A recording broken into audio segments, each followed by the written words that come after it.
All right, as we get closer and closer to the draft, 1 week. And by the way, a lot of thoughts on going live for the second round of the NFL draft here on Sports Talk Extra, with the Texans having a couple picks.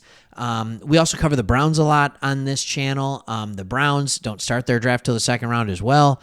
It just seems like a good place to be. So we're absolutely thinking about going live. Mark your calendars. April 26th for the second round. Hey, if you don't know a lot about us, we are a team. We're Lions fans. We're not ashamed of it, but we love the Texans too. You see the Nico Collins jersey there.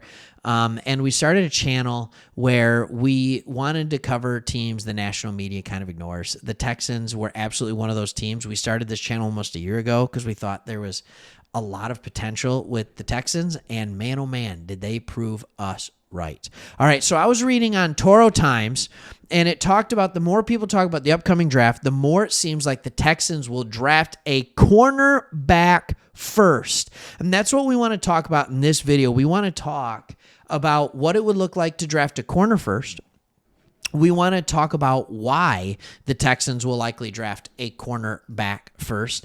And then I want to talk about which cornerback they could draft. So we're going to even drop in and jump into a little bit of a mock draft. Because why not?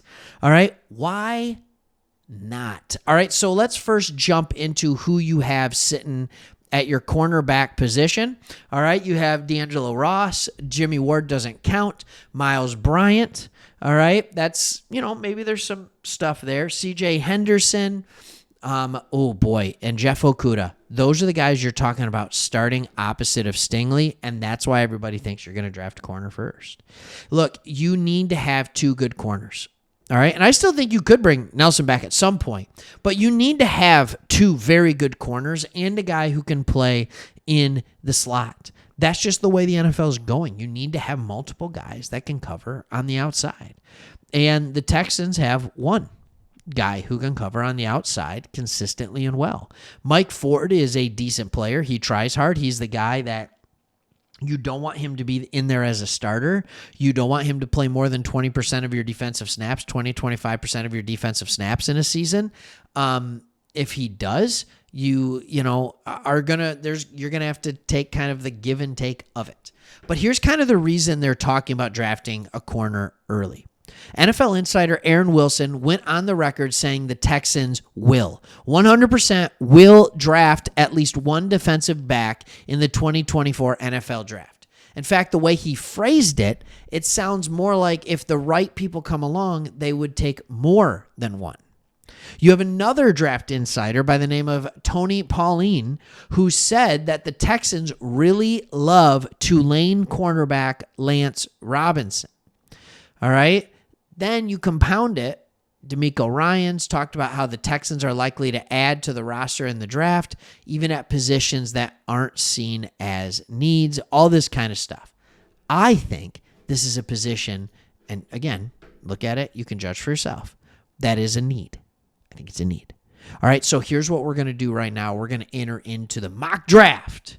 All right, and we're going to see what's available for the Texans at corner when they come onto the board at pick number 42. And the truth is, there are 4 corners that I think are good cornerbacks, all right? And this is me going down just to see what we have coming forward, all right? I just want to see what we have coming forward. I don't want to see what's been drafted. All right, so what's been drafted before you? It's amazing, the fall of Kool-Aid McKinstry right now. Enos Rakestraw at corner was drafted already. All right, but there's a lot of tackles, and a lot of wide receivers. Nate Wiggins already went.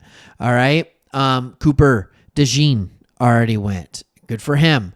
All right, good for him. Terrion Arnold it looks like the first corner taken. So there are multiple corners off the board, but after you get past Terrion Arnold, and after you get back, oh boy, I am failing on his name. All right, where is he? There's 2 corners that absolutely separate themselves from everybody else in this.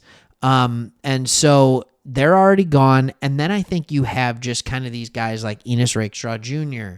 and Kool-Aid McKinstry and TJ Tampa and Kamari Lassiter and Andrew Phillips and Max Martin. And I think all of these guys are good corners. Even guys like Chris Abrams Drain, I think, is a good corner. So if you want to go corner here, I'm going to go with kind of the athletic upside of TJ Tampa. I think he's a very interesting prospect coming out of the Big 12. I think he showed that he has extreme talent as far as his just physical presence. He's played pretty well. His run defensive grade is fine. His man coverage is in the top 3/4. His zone coverage is in the top 3/4. Everything looks good, but he brings with him that 6'2", 200 pounds. And he's fast. All right? He's fast, and he's strong, and he's athletic. So I'm going to draft him if he's still on the clock. So now I see that we just missed out on Max Melton. You could, even if you wanted to, double dip at corner. So I'm just kind of wanting to show you what you could get if you waited here.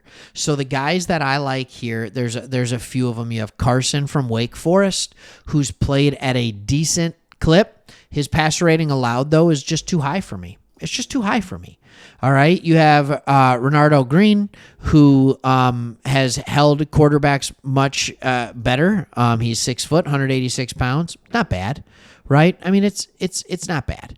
It's really not bad. And I ended up drafting him on accident, but I like him. I like him.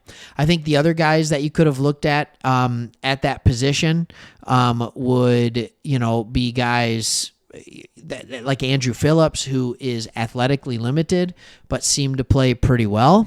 I thought he would have been a decent pickup at that spot. But, I just want you to get an idea of who's available at that time. And then this one is actually a pretty easy pick for me. It's not ranked, but I like him. And there's actually two players. I really like Chris Abrams Drain, and I don't know if I really like him or if I've just determined that I like him more than his teammate. And his teammate is consistently going in the 30s, all right? Consistently. It's Enos Rakestraw Jr.